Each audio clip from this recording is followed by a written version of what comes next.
Welcome to Learning Unlocked. I am your host, Brit Bingold. As an instructional specialist in Gilbert, Arizona, I am a total nerd when it comes to classroom strategies and educational pedagogy. Educators are the key holders to unlocking learning for students. Today, as always, my goal is to provide you with resources and tools, the keys, to enable and accelerate learning for all students. Thanks for joining me today. Let's get started.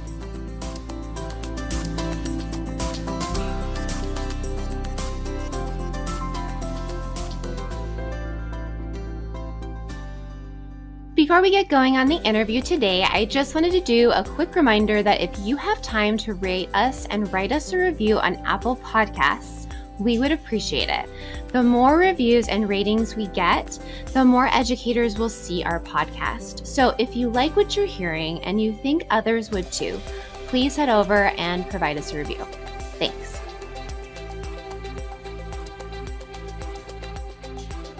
Hey key holders, welcome to episode 15 of Learning Unlocked.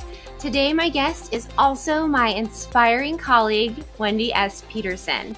On today's episode, we really dig into what truly cultivates a credible teacher and how discovering the facets of teacher credibility expanded our own knowledge as teachers and instructional specialists. It also gave us more ideas and tools to help teachers who struggle with engaging instruction and classroom management. I can't wait for you guys to listen to this interview, and I hope that after the interview is over, you take some time to reflect on your own teaching practices and what really makes you credible as a teacher. Enjoy the interview with Wendy. Hey, Wendy, how are you doing today? I'm awesome. Thank you. I am so glad you're able to join me. I know this is a busy time at work, but I am ready to talk about cultivating credibility as a teacher with you. But first, for those listeners that don't know, we do work together in the same office. We're instructional specialists. Yay! And we both Yay, I know, it's so exciting. Well, eventually I'll get to the office. Right. But right now I'm quarantined, but one day we'll get there. But we both have this love of Hamilton, and we both love Broadway musicals. So can you tell our listeners what are some of your favorite Broadway shows? Well, I absolutely love musicals. I was raised on them. The problem with your question is that it depends on my mood. And so I have, if I need serious or funny, but if I had to, Hamilton's kind of a given. I think it's brilliant. I saw Chicago on Broadway when I was 12, and so it has remained one of my top favorites. And with students, even when I'm teaching teachers, I have been known to break into song like, "Come on, babe, why don't we paint the town?" And everybody's like, "She's singing." See, and I wish they would all go, and all that jazz. Right? Exactly. If I ever have a really great group, I'll do that. So yeah, and I sometimes tell people, okay, name a musical, and not the newer musicals, it's Hamilton. Name a musical, and I will sing a song from it. So it's one of my lesser known talents, but one I'm pretty darn proud of, and one I actually do use when I teach. So yeah, I think it really encompasses a lot of your personality, and that's why I wanted you to kind of share that with the listeners, especially because go ahead. Especially because we're going to be talking about dynamism later. Right. And so I just thought that would be a great kind of segue in for sure. Yeah, I've been known to break into song and dance, but if you're listening out there, you don't have to. This is not a podcast about me teaching you how to break into song and dance. No, and actually, but if you feel like you ever want to with your students, that's also okay. Do. Right. So let the listeners know, what is your little bio, education-wise? Absolutely. So this is my 35th year in education, I think. I started in 1986. Yes, I know that because of a lot of reasons that I'm not going to share in this podcast. Oh, all righty then. So this is my 35th 35th or 36th year in education. I am a fourth generation Arizona teacher. Both my parents are teachers. My grandma was a teacher, and even my great grandmother was a teacher right here in the Valley. All, by the way, graduates of ASU. So I taught in the classroom in Mesa for 26 years. During some of that time, about 6 years, I was doing professional growth and teaching. And then I moved over here to Gilbert. And then the last 3 years, I have been 100% focused on um, helping teachers be the very best teachers they can be. So it's my passion, and I'm so excited that as I come toward the end of my career, I get to do what I love the most, other than sing and dance. Well, and I just love that I get to work and learn from you, um, because this is only my 13th year in education. And so I feel like, you know, coming into professional growth with not extreme that, I mean, it's not like a not in a lot about amount of experience, but I just get to learn a lot from you of how you treat teachers and how you can and you mentor teachers, and I've loved watching that and learning that from you. So I really appreciate all of your experience and bringing all of your experience to the podcast today.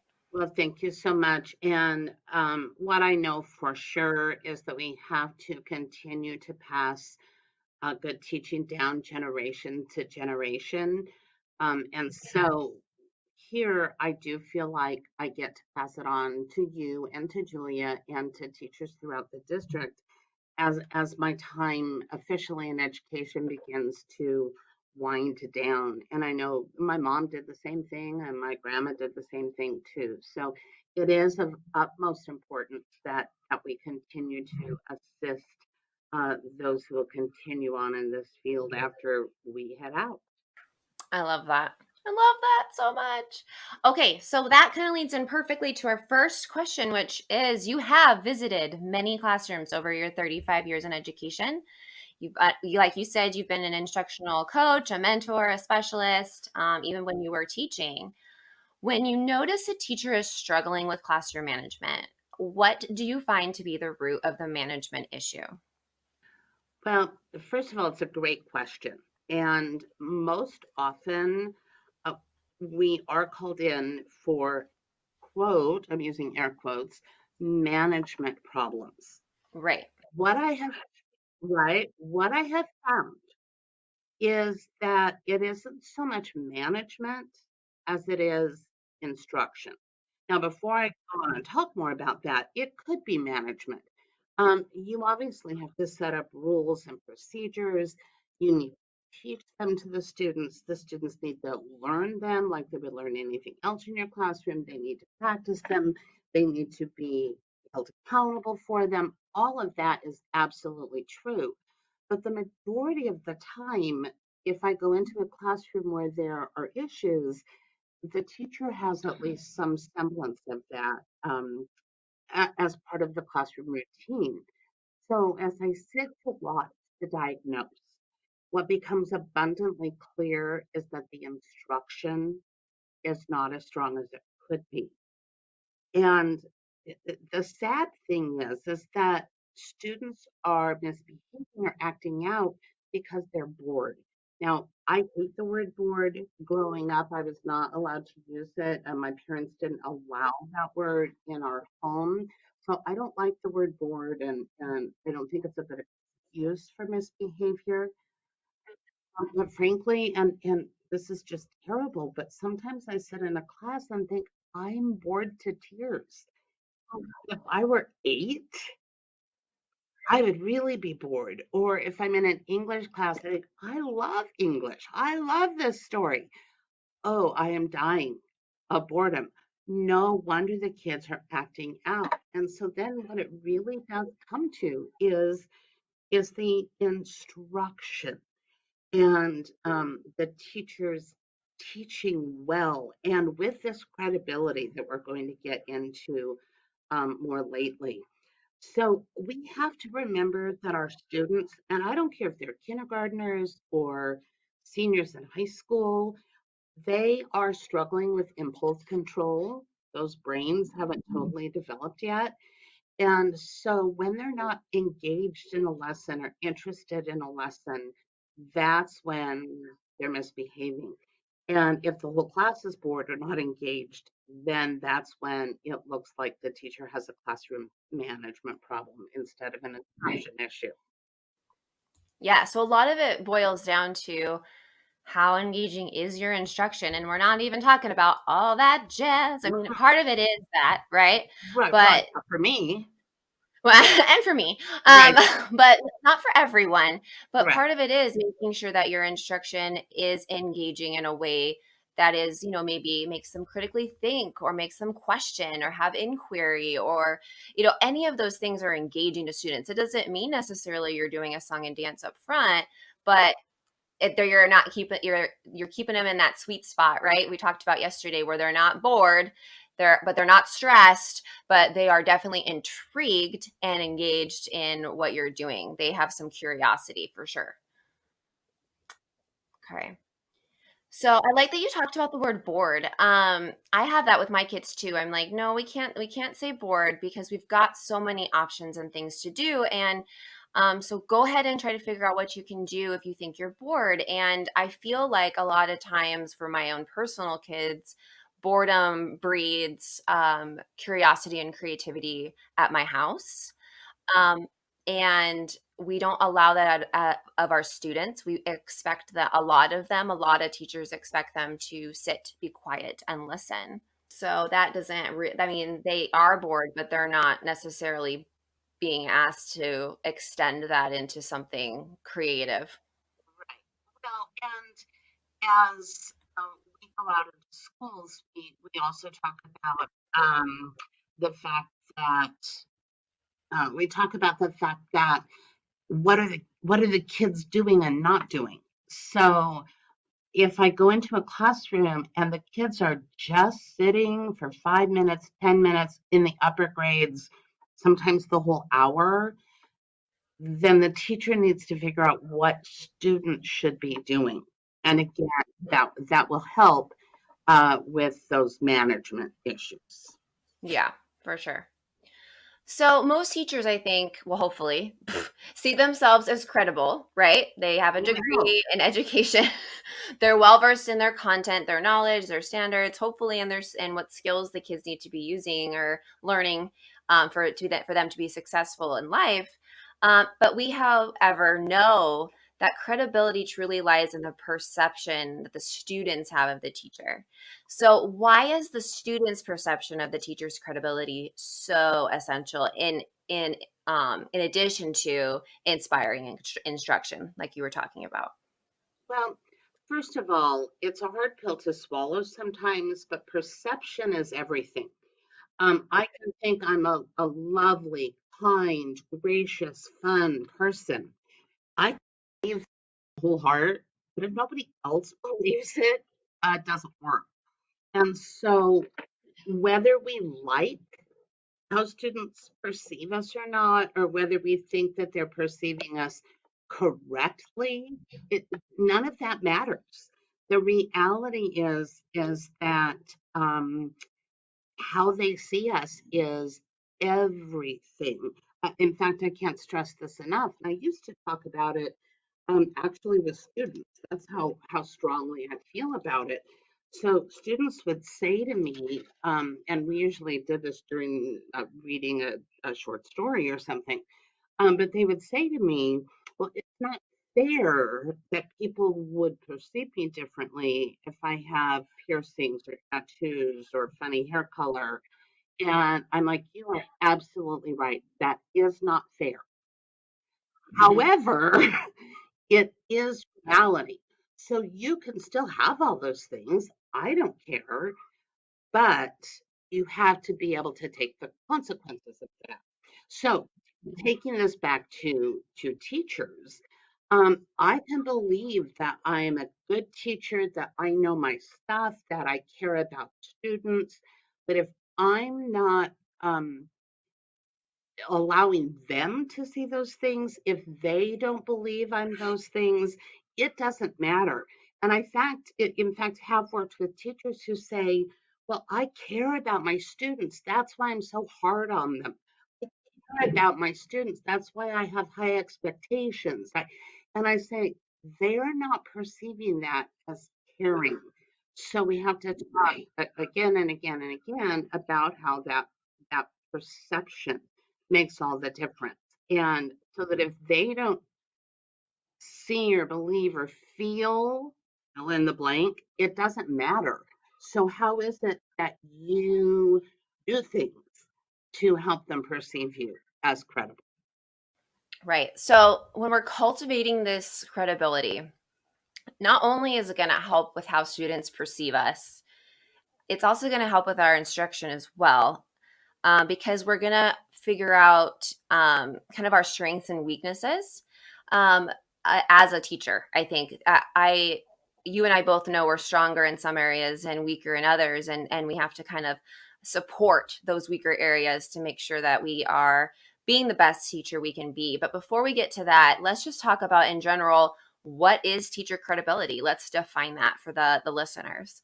Okay, well, if you'd asked me a couple years ago, I'd have said they're credible. They're accountable, they're punctual, right? Yeah. So this is a fairly new term, and it's actually the term that our favorite meta researcher, John Hattie, uses. And he says credibility is made up of four components: trust, dynamism, immediacy, and competence. Okay, And say that one more time.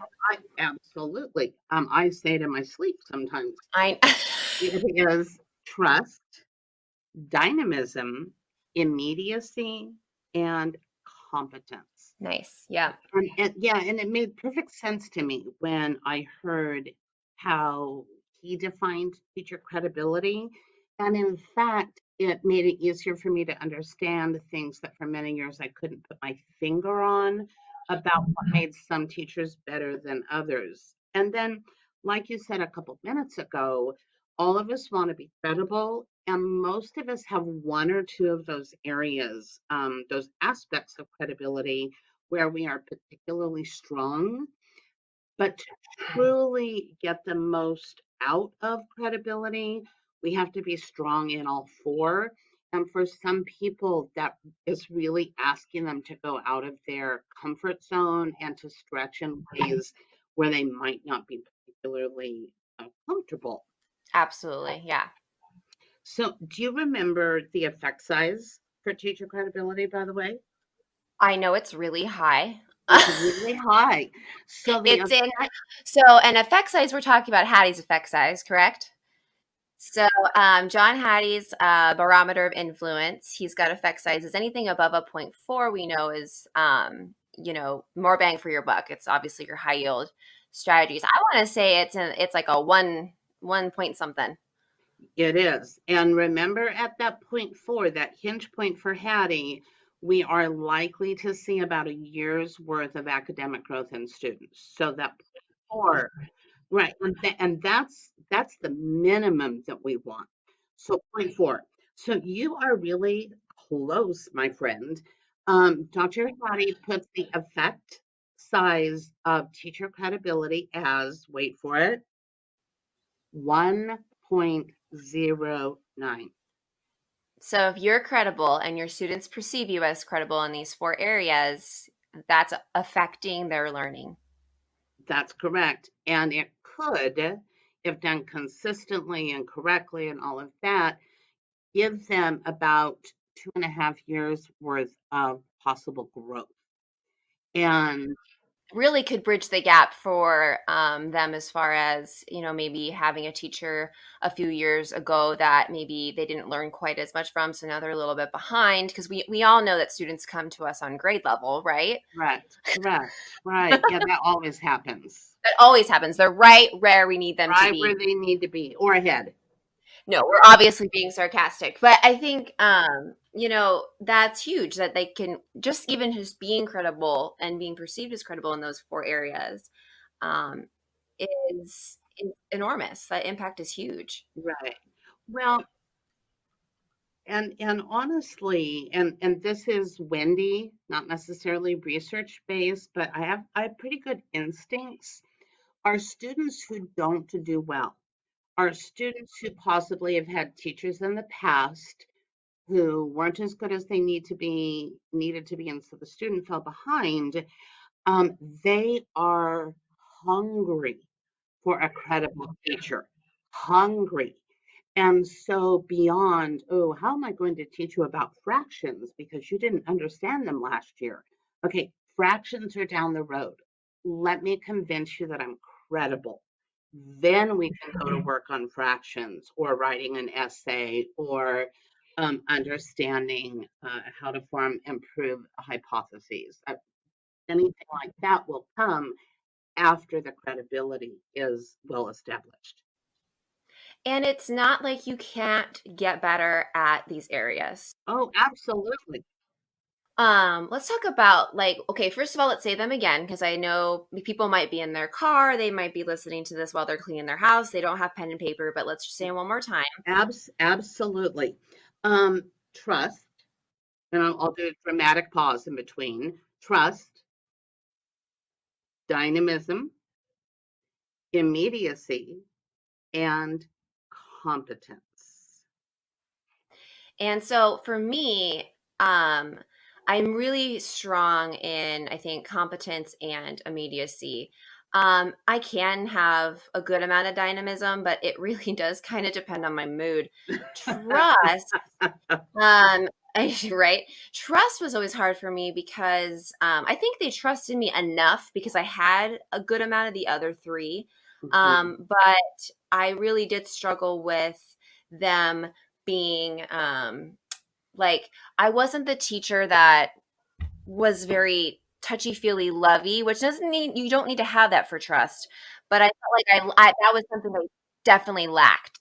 So we need to remember that these are kind of soft skills, but there are ways that we can strengthen them and improve them. I I it's interesting how similar we all are here, but also how different. So I had really strong trust, really strong dynamism, pretty good immediacy, but I'm not sure about my competence. So that's probably the area where I've had to work on the most.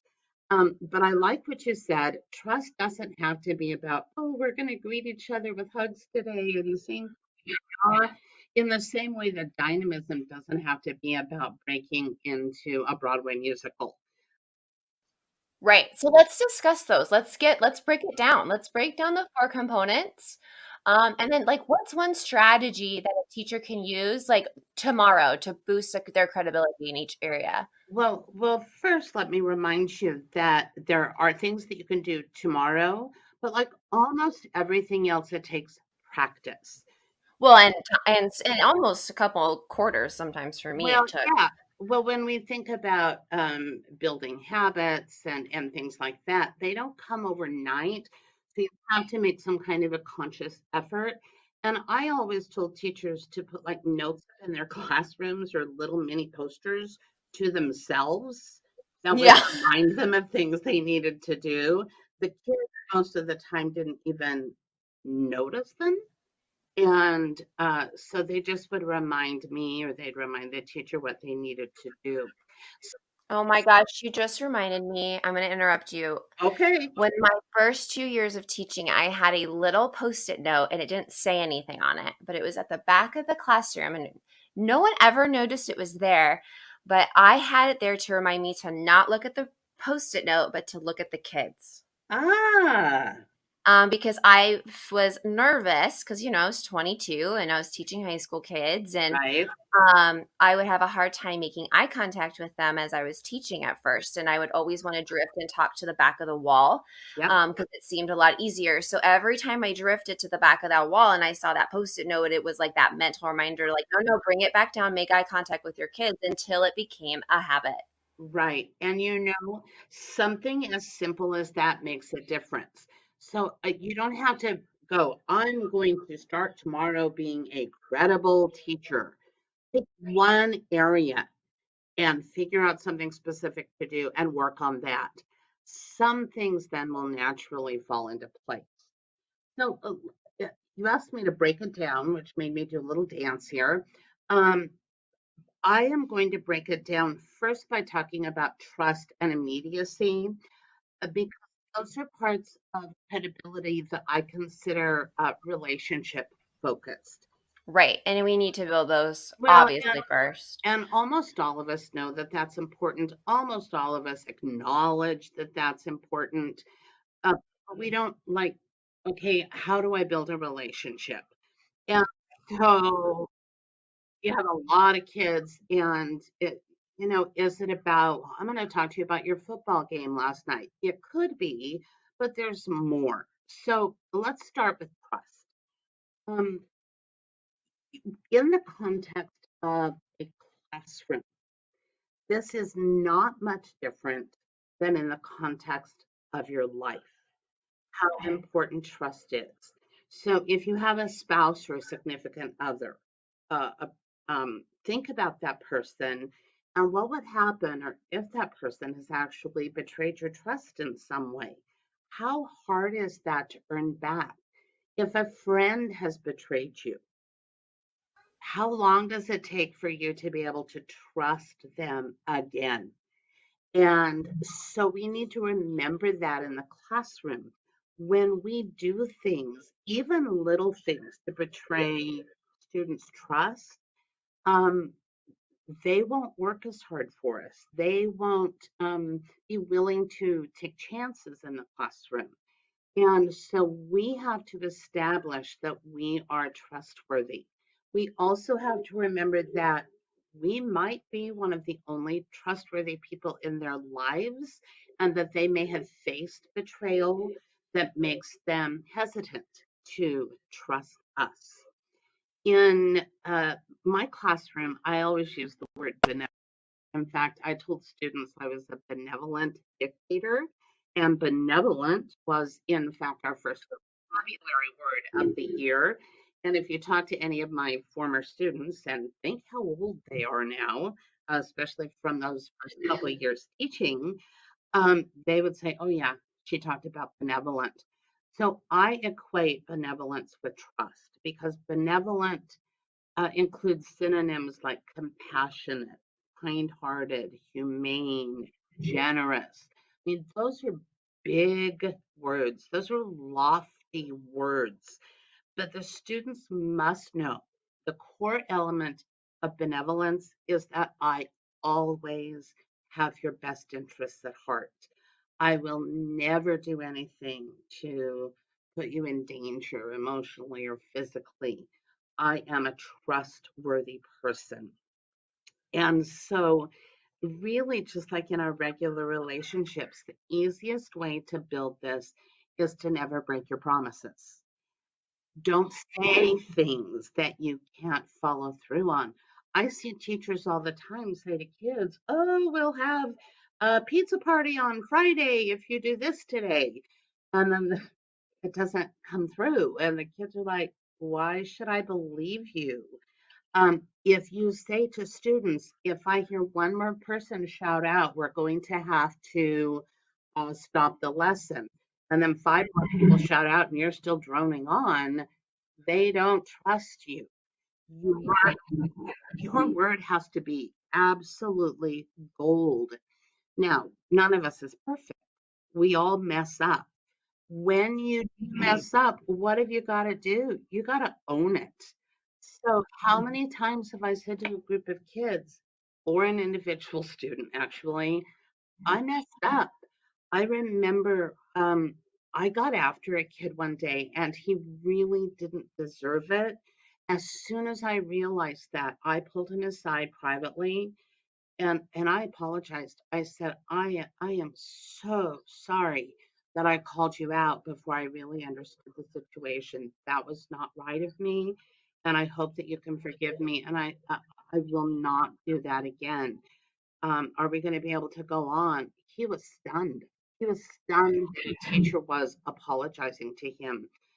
But when we apologize, when we can't do what we said that we would do, or when we misunderstand something, it is very powerful as far as building up trust. Even when it's about your competence. Oh, I right, remember being just kind of thrown into being an AP language teacher. And it was only my third year teaching. I had no idea what the curriculum was. And those kids, I mean, I would come in sometimes and be like, okay, so I did some research last night, or I talked to this colleague, and that lesson yesterday, we just need to erase that from our brains because I taught that completely incorrectly. Those kids gave me so much grace and we laughed it off.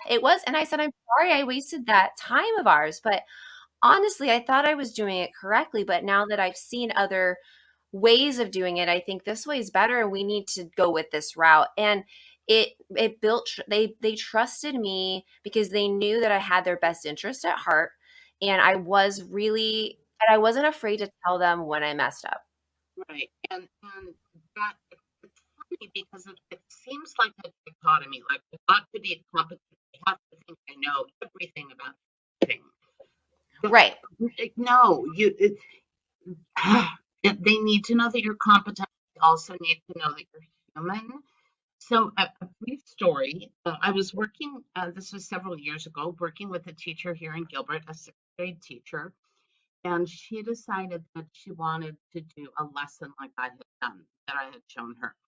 And so she went, not only did she go in her classroom to teach it, but she invited her principal in to watch because she was so convinced it was going to be the most stellar lesson she'd ever delivered.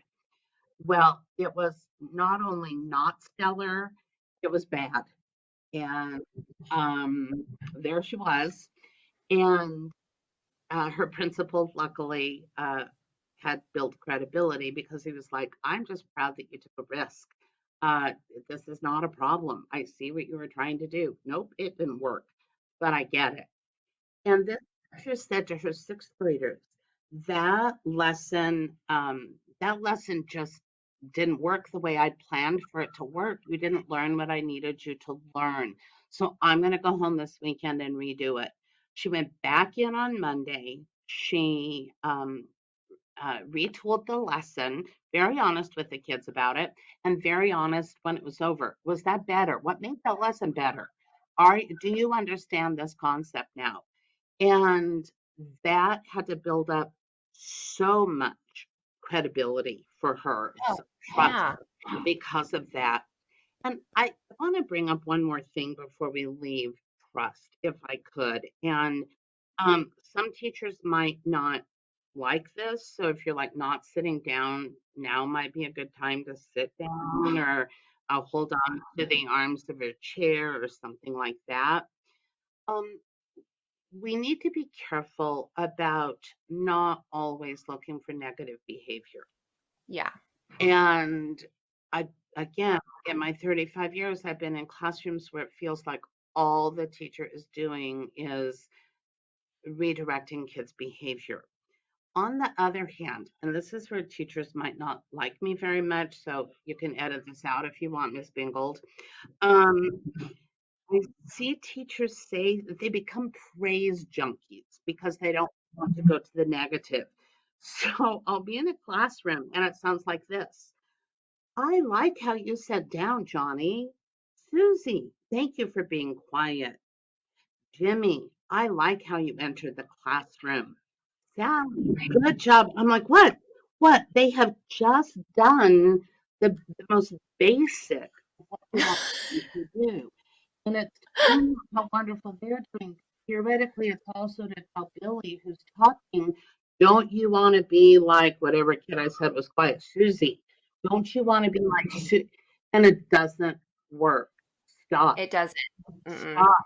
And first of all, I think if we added up the time that the teacher spends saying, good job, Sally, nice entering, Johnny, we could probably put in a whole new unit of study.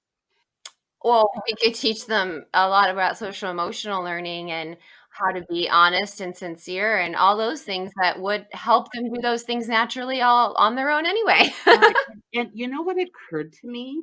If if I walked into my job every day and my boss said to me, "Good working job this morning, Wendy," or "Thanks for being on time," or "I'm so glad you showed up," or "We really appreciate it when you wear proper work clothes."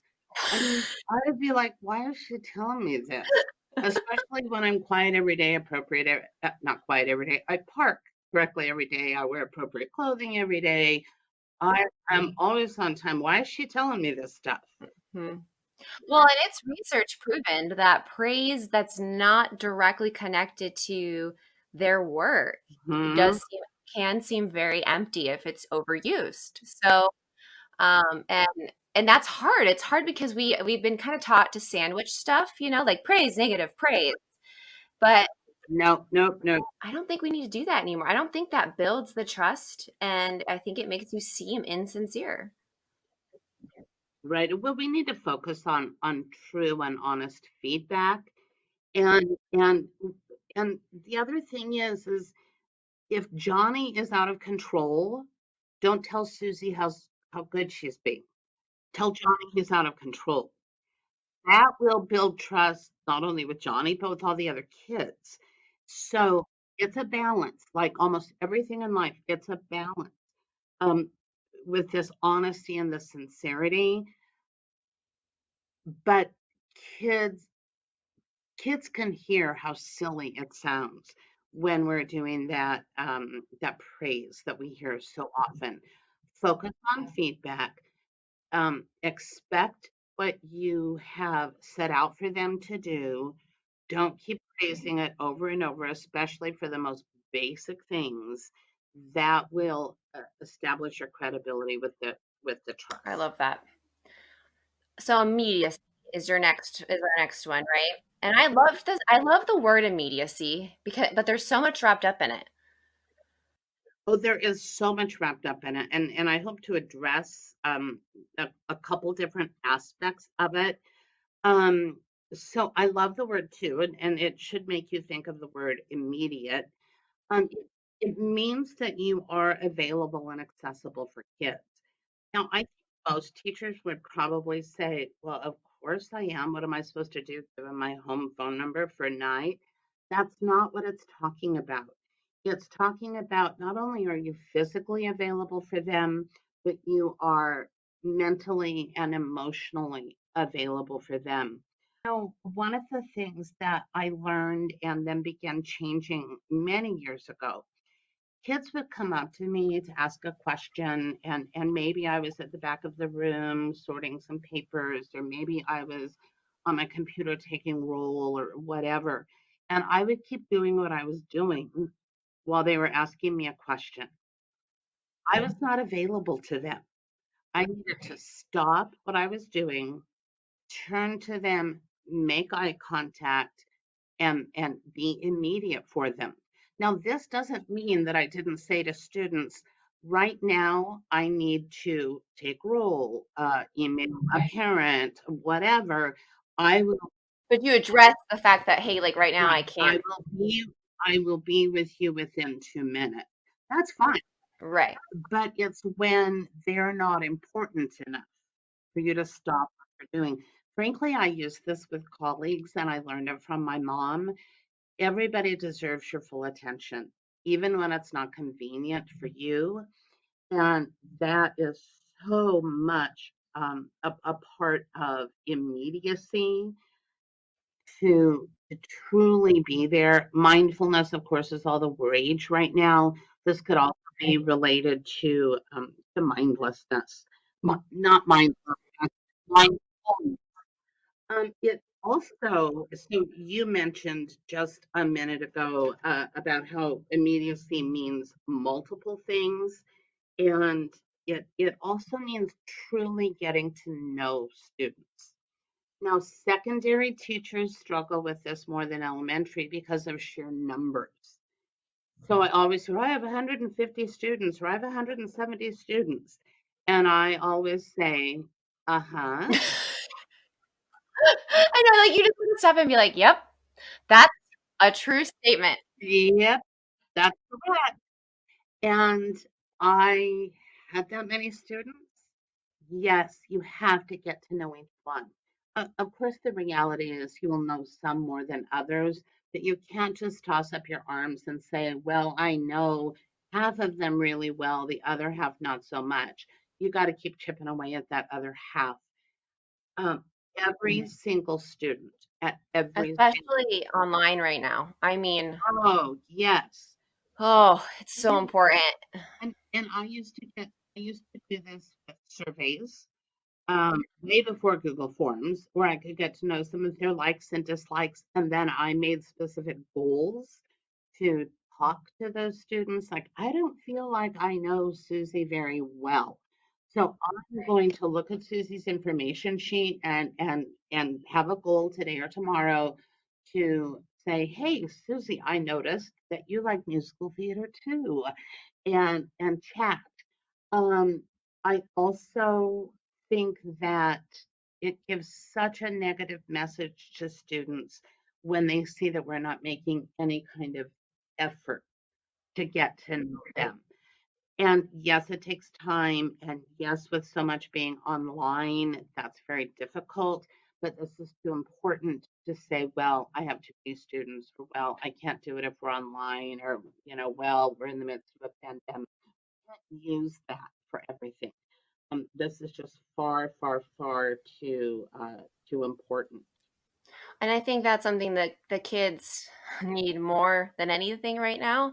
And so even if you just pull in a few students to chat before the Yeah, rest of the class comes in and or hold a few back after the class is over just to chat and say hi and maybe pull some information off those Google surveys and or just have like little like round table conversations about whatever. right.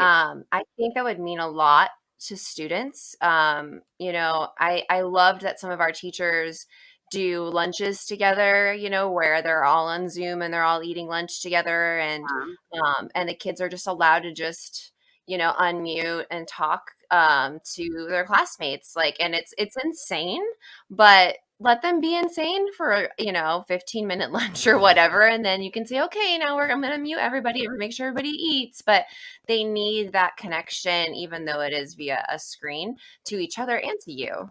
Yeah. This credibility has a lot of work in the front loading of it.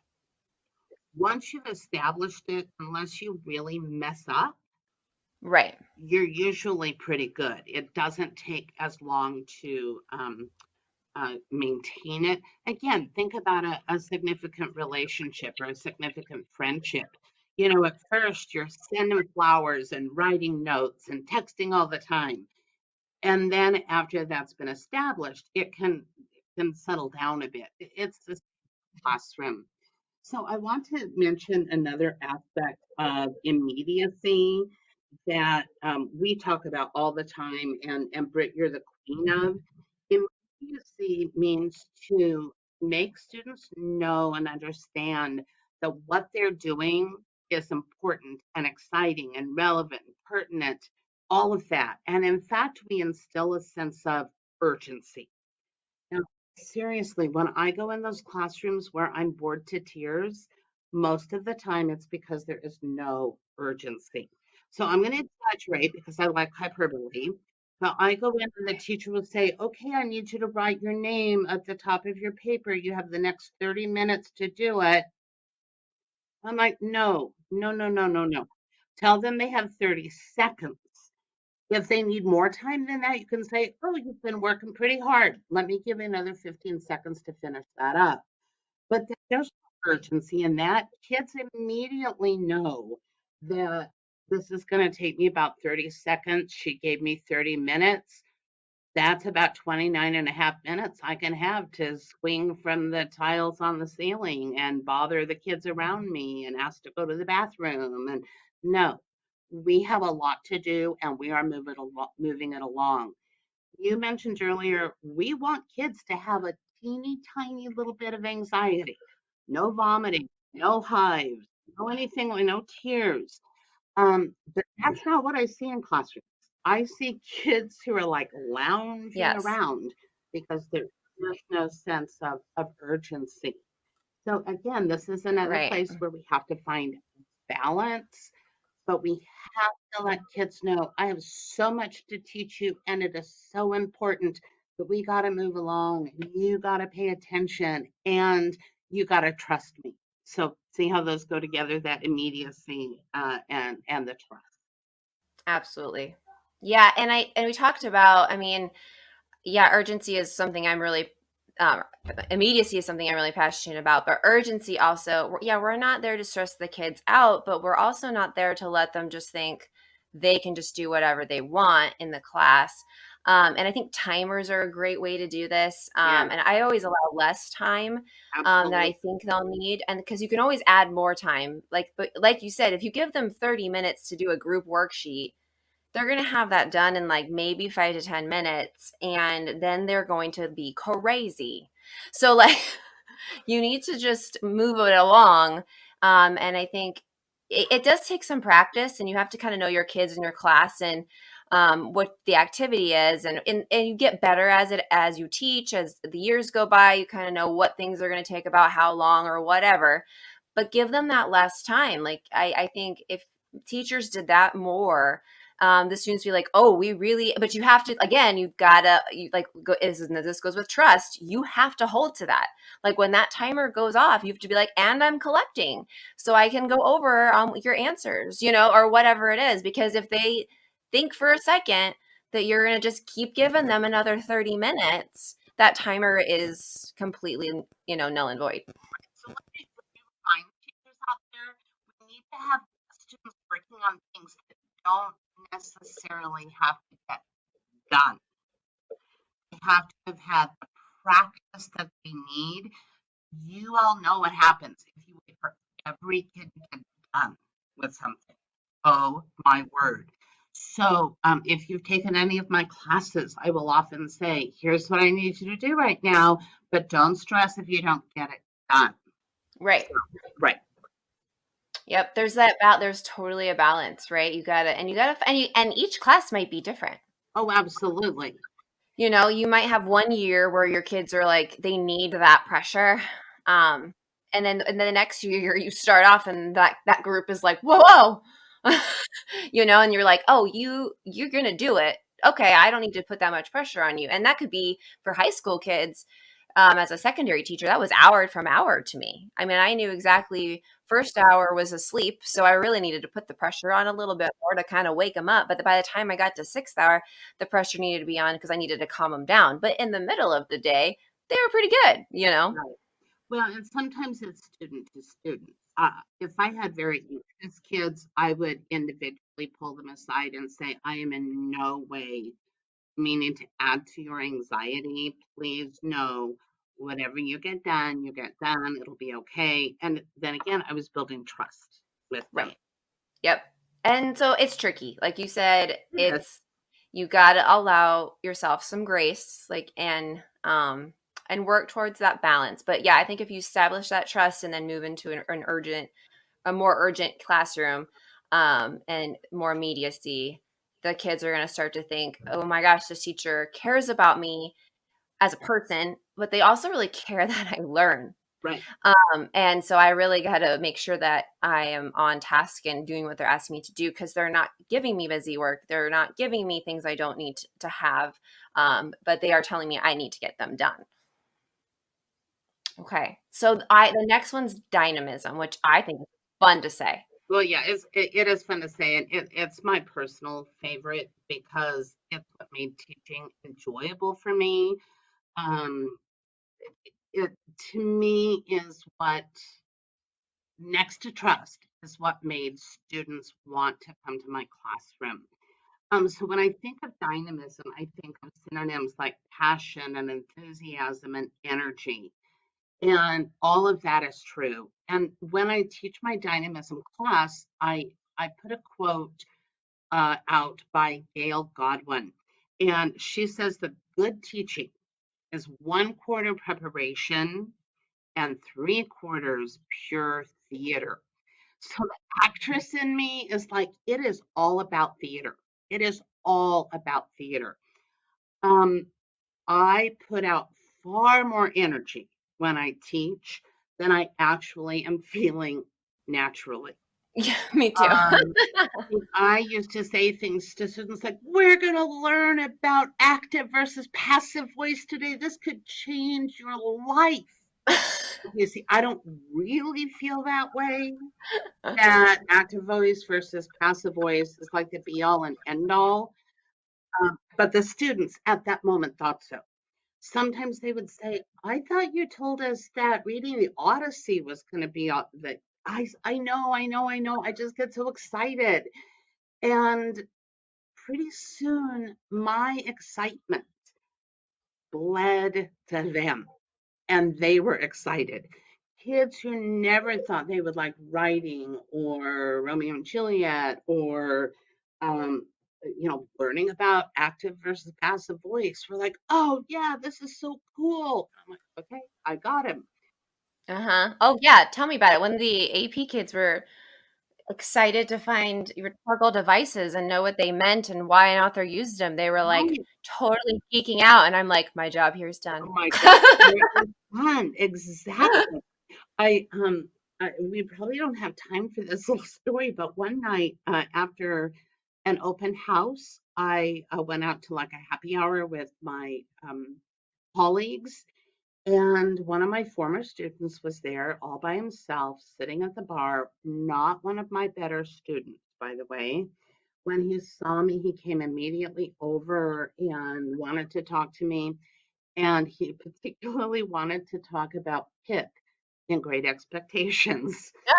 I just kept thinking, I mean, this kid was not like 18. He was like 25 now and not a great Right. student. But I had been so excited about Great Expectations, trying to make us so relevant that that's what he wanted to talk to me about. He wanted also to make sure I was still teaching it. And unfortunately, I wasn't anymore. But you got to be even more excited than you actually are, I guess. Now, Well, and what they're giving you, because they're not going to give you a whole lot until you kind of bring it up a notch. And then usually they'll start to meet you, but yeah, at first they're going to test the waters and see who you are and what you're about for sure. absolutely no kid comes in going, I have waited my whole life to learn about the active voice. No Right. single kid. I mean, my top students have never said that to me. So you have to convince them that whatever you're doing is absolutely the greatest. Your enthusiasm has to be contagious. Now, I know I'm a mind reader, and I know there are listeners out there right now saying, this is just not me. I Hmm. can't do this. I'm not the dynamic type. So, one thing, well, two things. First, dynamism looks different ways. And I often think about the great teacher, Mr. Rogers, Hmm. who was calm and quiet and stable. But who can deny his energy? Who can deny that twinkle in his eyes that said whatever he was teaching was important and valuable? So your dynamism doesn't equal my dynamism, but there is dynamism. Hmm. You just got to find it in yourself and what that works for you. But here's where again, the closer I get to retirement, the more often I say controversial things, I guess. Um, if you are a teacher and you say, I don't want to be dynamic, or I won't be dynamic, or I don't think being dynamic is part of my job, I truly do have an issue with that. It would be like saying I want to star in musical theater, but I really don't want to have to sing and dance. Okay. It's part of the job, right? Yeah. Right, or we're in the playoffs in football season, and yes, I really want to be the quarterback, but throwing just not my thing. Okay, I Yeah, don't. it's too Yeah, hard on my arm. right, right. So when people say I'm just not dynamic, I'm like, then you either need to get dynamic, or you need to go into a profession like calling people about their car warranty.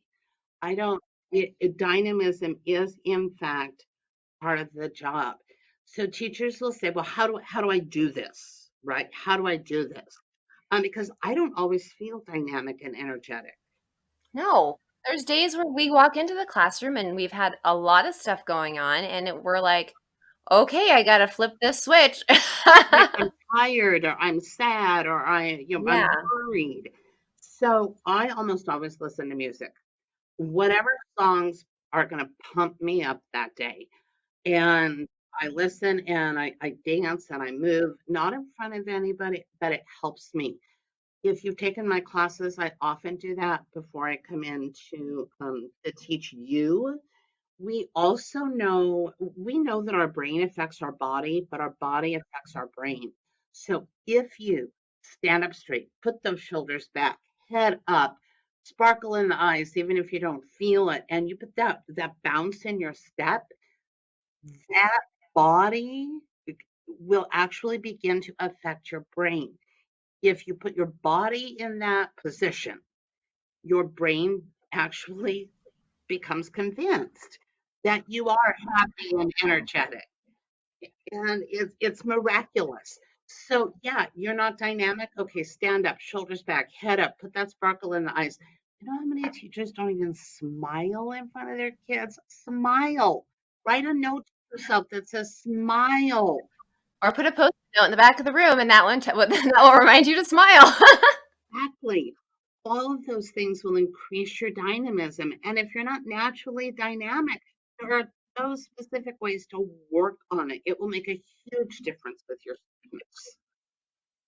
Huge. I mean, my students would always ask, they're just like, why are you always so happy? And I'm like, oh, I'm not always happy. Right. Like, what are you talking about?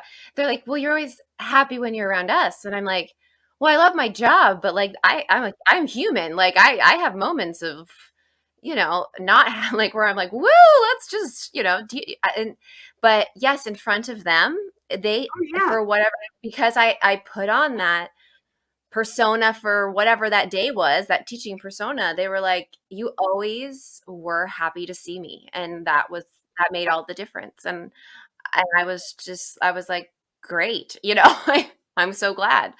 That is our job.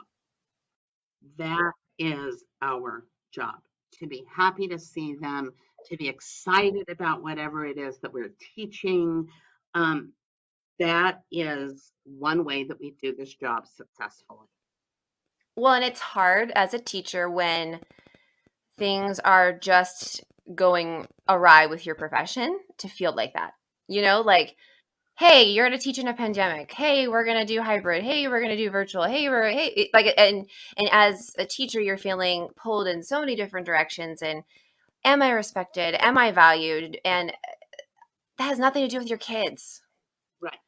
That your kids still needed you. And if you came into this profession because you love doing what you're doing, hopefully, sometimes we have to just stand up and smile and laugh with them, and then all of a sudden our brain will click and we're happy. I'm really happy you mentioned laughing. We should be laughing more right now than ever. So if Yes. this people say, "Oh, this is not the time to laugh." Well, obviously there are inappropriate laughing times, Yes. but if we don't laugh right now, we will not survive this.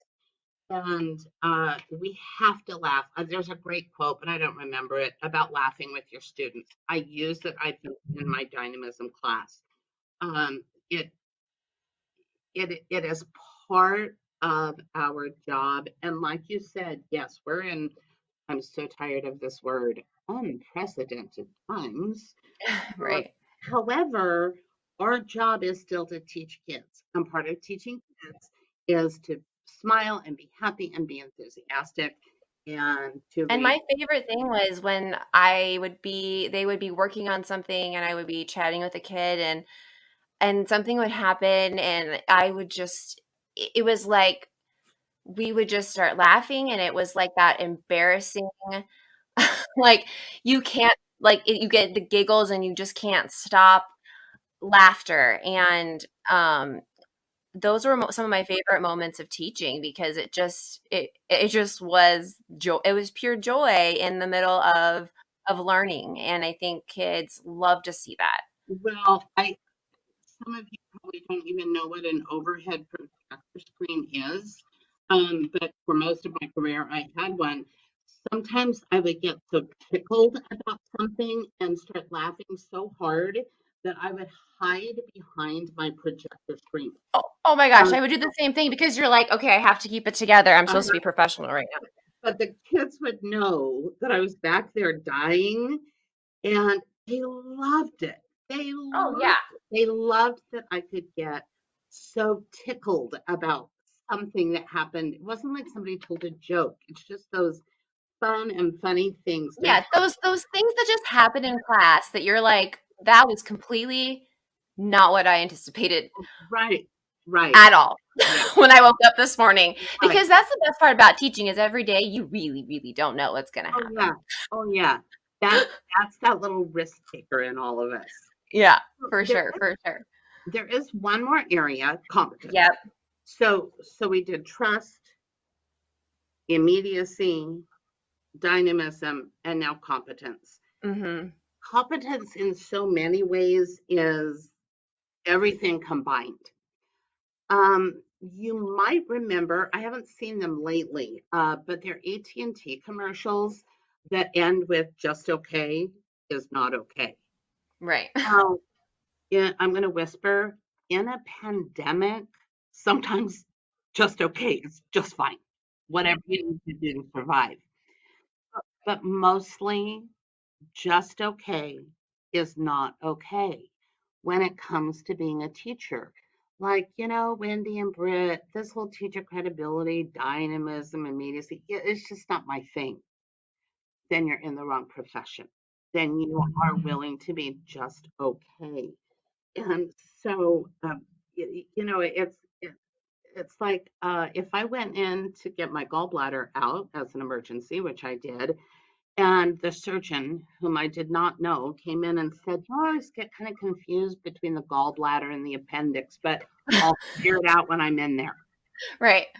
No, we're not figuring it out when you're in there, or the guy who's going to fix your brakes, and he's like, "Oh, I don't remember how I'm supposed to do that exactly, but it'll probably come back to me when I'm under the hood."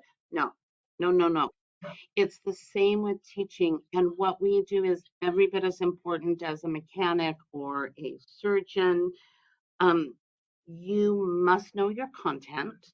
And yeah, we're there to, this is embarrassing, but in my first couple of years teaching vocabulary, I didn't know the words and I mispronounced them. One Mm-hmm. did that so sweetly. My mom and dad said that that's not exactly how you pronounce that. I was like, oh no. And so you do what you did, what you talked about a couple of minutes ago. You know what, you guys, I mispronounced this word. Let's take a step back and figure it out together. Right. That's fine. But you have to know your content, which most teachers do. But you also have to know pedagogy. Students need to believe that their teachers know how to teach them. Oh, say it again. Oh, students need to know. They need to believe. They need to perceive that teachers know how to teach them. So it's not even about, hey, I know Shakespeare or I know Algebra 2. It's I know how to teach you Algebra 2. Correct. So, and they assume, students and parents assume that if you're a math teacher, you know math. That if you're an ELA teacher, you know about reading and writing. And if you're a science teacher, blah, blah, blah. There is a basic assumption there. But they also assume that you know how to teach. And if they begin to see that you don't really, and that's because you come in every day and lecture, or you appear to be unprepared, um, they will begin to believe that you are not competent. And therefore, they will stop trusting you. They Well, they'll will. just shut down. Oh, yeah. Um, Hattie actually says that if students don't perceive a teacher as credible, they turn off. When I go into a classroom and the kids are asleep or doing their own thing, immediately I know this teacher is lacking credibility because the students have just gone, this isn't worth it. This teacher is not credible. I don't trust the teacher. The teacher's not dynamic. The teacher doesn't care about who I am. The teacher doesn't know how to teach me. And it's like flipping a switch. They turn it off, but it is not easy to get back on again. So the teacher has to have a plan for the day that students understand pretty much what's going to happen. And also, students, for a teacher to prove his or her competence, students need to see that the teacher has multiple ways to teach me. And if one way doesn't work, the teacher has something else in his or her toolbox to help that student. Right. Or has enough vulnerability to say, let's Google that Right. because I don't know. Like I remember kneeling down next to a kid and he's like, this whole thing that you're talking about right now is just not clicking. And I'm like, we have the internet now. Let's use our resources. And I don't do that all the time, but yes, I'm the expert in the room, but I don't know everything all the time. Right. But I will do my darndest if I don't have it in my toolbox to find it out for you. And that was a strategy that I think shocked my student because he was like, "Oh," and I'm like, like we have Google, let's Google it." So, so first of all, I love vulnerability, and Brene Brown, I believe, is the queen of vulnerability. Um, Yes.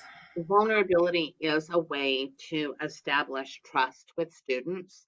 It doesn't mean that you lay out all of your dark and dirty secrets in front of them, but No. that's bad. That gets you fired. But to say to a student, "Oh, I don't know. Let's check the internet." Yeah, That can someone ask Suri because Suri probably knows. right. And that is absolutely okay. You're expected to be the expert in the room, but like you said, that doesn't mean that you know everything. We're also, when you told that story, you're also modeling for kids how they can say, yeah, I probably should know this, but I don't. What do I need to do now? And it's human. And now once we've learned it, we know it. I'd always look at the kid and be like, look, we both learned something new today. I'm so excited. And now I know it for the rest of my other classes. And now we know how to find things that we don't know about, and how we Well, know. and even searching the internet, like they would always want to pick the first two things. And I'm like, ooh, not credible sources. Let's look for like better examples. And so you're just even modeling like a research process as well. So there's so many things you can do that kids need to know for life. Right. Yeah. All of that establishes competence. And then when we put all of these together, let me say them one more time for the people still not paying attention or driving or dealing with little kids. Teacher credibility, according to John Hattie, is trust, immediacy, dynamism, and competence. We have to synthesize those four things, despite where we're strong and where we're weak. We have to try to balance them out, synthesize them for students to see the effects of teacher credibility. Remember, 1.09. I mean, that's just like off the charts. Well, and to remember that it's okay to not be strong in all of the areas right away. You probably already are strong in at least one, probably two of the areas. Correct. So just trying to add in and that is really what we see the most as the management issue. The students look at you like you're not credible. Why should I listen to you? At least at a place where they can assign credibility to you. Kids are forgiving, but but you have to prove your credibility to them. But there are so many ways to put that puzzle together that, just like you said a minute ago, Britt, if you know you're really good in a particular area, awesome, maintain that. But Hmm. you can do to increase the other area. For sure. And I think one of the main ways we can do that, and I think this is my last question for you, and then we'll wrap up. But I think highly credible teachers cannot reach their full potential in these areas without a collective group of other teachers there to help support them. Do you believe the statement? I mean, what do you think? I mean, because I feel like you have helped me become more dynamic, and you've helped me with my trust, you know what I mean, where Julia really helps me with my competence. Immediacy was a natural thing for me as a teacher. I just that was very natural. But if I didn't have my people, my PLC, those my group, my groupies, my teacher tribe, what I wouldn't, I would have a hard time figuring out how to do this. Well, when you just asked me this question, my heart started racing a little bit. So I'm going to make a confession as long as you will absolve me as soon as I'm done with my confession. Okay. So I'm an introvert, which surprises people. And that doesn't mean I'm shy. It means that people drain my energy as opposed to increase my energy. Mhm. Brit, you're an extrovert, so Yes. people give you energy. And Mhm. so I'm kind of a lone wolf. And so for most of my teaching career, I just got to go in my classroom and do whatever I wanted. When we would have a department meeting, it would be about things like next Tuesday's picture day, here's your schedule. And then all of a sudden, the last probably 8 years of my career, this thing called PLCs came in. And I learned that I was going to have to like actually sit with my grade level team, and we would be planning together and looking at data together. And I Which didn't just want, was scary, yeah. well, and I didn't want to because I was by far the oldest, by far the most experienced. And hello, I'm an introvert. If I wanted to hang out with these people, I would have already been doing it. And so I did it. I did it with a good attitude because that's how my parents raised me, but I didn't want to. And then when I went to work at the county at Maricopa County Educational Services Agency, I found out that we had to actually build our professional development with a committee. I'm like, no, no. I build my professional development by sitting by myself with my computer. And then when I was hired for this job and I was told we were going to hire another person, I'm like, oh, dang. I just want to be by myself. Yes, And I understand, yeah. yeah, and so I guess what I can tell you is that even though I was dragged kicking and screaming into PLCs and developing PD by committee and frankly having you and Britt here in my office, notice I called it my office. Ultimately, this is where I have seen the most growth in me as a teacher and as a professional. I wouldn't trade those experiences for anything. Therefore, making the leap, yes, I think that to reach your highest potential as an educator, you have to be with a group of other teachers who are going to help you with your credibility, who are going to praise you where you are strong and learn from you where you are strong, but then give you help uh, to shore up where it is that you are weak. What we really, really want is every single student to have a rock star teacher. That will never happen unless teachers are working together collectively to make sure that everybody is, in fact, a rock star teacher in all areas, but particularly with teacher credibility. Right. And we know that that's the number one on Hattie's list right now, right? It's Actually, collective. collective teacher efficacy, which Yeah. means Oh, wait, number one is different now, right? Student estimates of achievement. where, so what it means, sorry, you're right.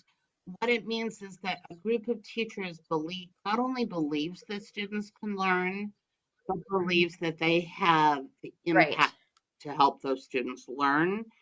And so we have to be working together, saying these are all our kids. I might not be the most dynamic person, so Britt, help me with that. What could I do to be more dynamic? Um, Julia, I'm not sure that I'm particularly immediate with my students, but you seem to be. We have to be working together with that collective commitment, that collective group of teachers to be at our best. And again, I went in kicking and screaming, but those have been the times in my life where I've had the most professional growth by far. Well, and I think a lot of teachers are going to relate to that because a lot of teachers went into PLCs and whatever you call them, data teams or Yeah, kicking and screaming. I mean, I don't want to share my scores. I don't want to share my student products or work. I don't think it's hard to be vulnerable. It's hard to um sometimes if you feel judged or you feel shamed or whatever those things are, but if we could get past that, I think overall it's not only going to help you as a teacher, but it's ultimately going to create this environment where the students see their teachers as a team of respectful adults. And I think for them to be able to see that in adults is really important. Like a team of adults that respects each other so much and helps each other so much. I should really like. I think the students really do notice that, and they want to then say, okay, I can trust these people. These people are really credible. Yeah, go on. I think we could go on for another hour just with that right there, and how I know we need to wrap up, right? think of how many teachers help us. I so admire how the three of you work together for the betterment of all of us. Do we hear that? Yes, all the time. And so it's the same for kids. Like, wow, these three teachers or six teachers are working together because they believe that I can learn and they're going to make it happen. Yeah, and they're working together so that they're working smarter, not harder. And they're going to do that for me. They're going to make sure that I'm not doing busy work. They're going to make sure that I'm doing things and then we're using our time wisely. And I mean, kids know so much more than we give them credit for. They see so much more than we know they see. And so they're watching everything They all the are. time. And so modeling that um, also gives you I credibility as couldn't agree well. more. But then how often do you and I disagree? Very, Very very rarely. rarely. Okay, let's wrap it up. Wendy, I just love talking to you. I could talk We to you do forever. sometimes talk But forever. if listeners, I know, and Yeah. sometimes we do talk forever. If listeners want more from you, where can they find you online? I am on the Gilbert Professional Growth Facebook page. Um, I do actually have Instagram and maybe Twitter. I'm never on there, so don't try to find me there. I do have a Facebook page called Inspiring Instruction. If you're not a Gilbert teacher, you can find me there.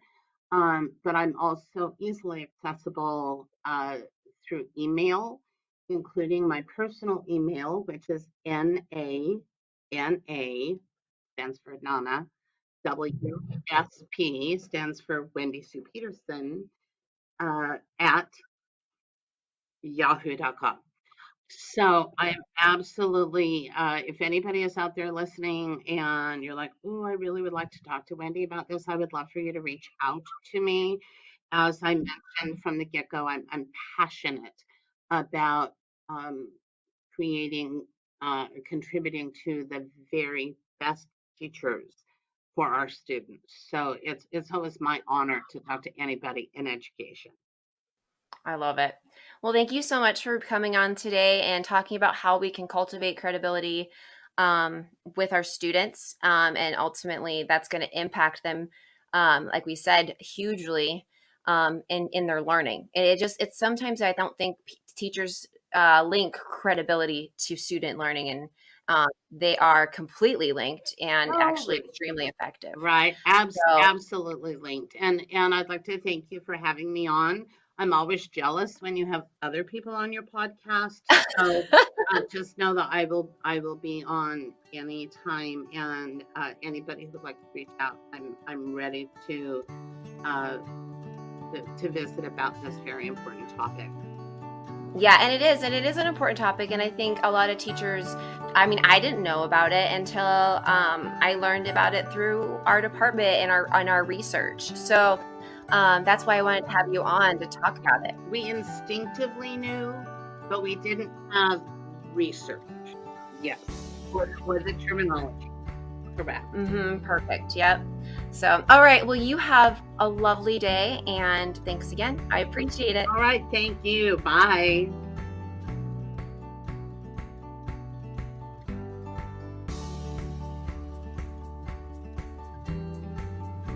Thanks for listening. I hope you've enjoyed this episode of Learning Unlocked and finding out more about teacher credibility. If you have listened today as a GPS educator, you can receive PD recertification credit by visiting our Employee Hub page and navigating to professional growth and then digital PD courses. Just a reminder that we are on Facebook, Instagram, and Twitter at GPS Prof Growth. That's at GPS PROF GROWTH. For more information or resources from this episode, please visit our website at learningunlocked.libsyn.com/website. We are distributed by Libsyn to Apple Podcasts, Spotify Podcasts, iHeartRadio, Audible, and Amazon Music. Episodes are also available on our PGD YouTube channel under playlists. Our intro and outro music are licensed from Melody Loops. Thanks again, key holders. Keep unlocking curiosity, creativity, and innovation with your students. I know times are tough right now, but so are you. So stay kind and courageous, and I'll see you next time.